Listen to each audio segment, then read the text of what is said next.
Brought to you by TechnoSpark 20 series smartphones.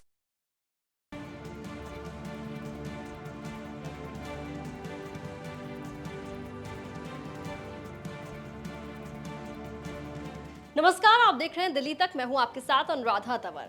सर्वोच्च न्यायालय में दिल्ली के मुख्यमंत्री अरविंद केजरीवाल ने दिल्ली हाई कोर्ट के फैसले को चुनौती दी थी, जिस पर 15 अप्रैल को सुनवाई हुई। 15 अप्रैल को सर्वोच्च न्यायालय ने अरविंद केजरीवाल की याचिका पर ईडी से जवाब मांगा था।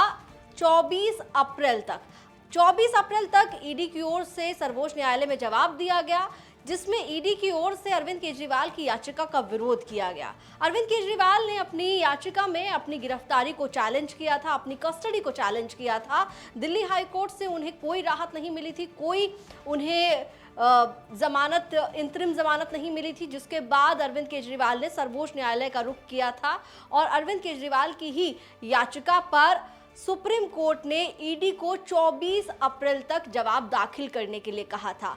अब ईडी की ओर से जवाब दाखिल किया गया है, जिसमें साफ तौर पर अरविंद केजरीवाल को लेकर ईडी ने यह कहा कि 9 बार समन भेजे गए थे अरविंद केजरीवाल को कथित शराब घोटाले मामले में पूछताछ के लिए। उन्होंने जांच में सहयोग नहीं किया, वो पूछताछ के लिए ईडी मुख्यालय नहीं आए, वो जांच से बच रहे थे।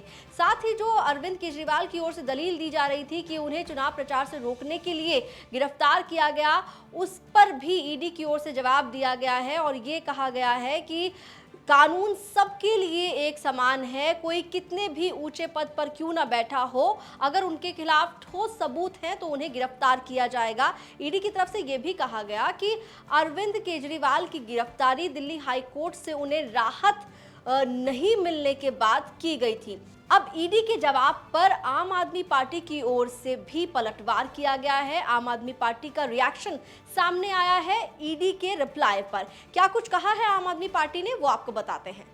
आम आदमी पार्टी ने ईडी के हलफनामे पर जवाब देते हुए कहा कि ईडी झूठ बोलने की मशीन के अलावा कुछ नहीं रह गई है। हर बार ईडी अपने आकाओं बीजेपी के गढ़े नए झूठ के साथ सामने आती है। आज देश में किसी को कोई संदेह नहीं है कि ईडी बीजेपी मुख्यालय की राजनीतिक शाखा है। ईडी को बीजेपी मुख्यालय से निर्देश मिलते हैं। ईडी के पास अरविंद केजरीवाल के खिलाफ एक भी सबूत नहीं है। किसी भी आप नेता से पैसे का कोई लेन देन नहीं जुड़ा है। कथित दिल्ली शराब घोटाले में एक ही मनी ट्रेल शरत रेड्डी से बीजेपी के खातों में 60 करोड़ रुपए की रिश्वत मिली है, जिसकी जांच ईडी नहीं कर रही है।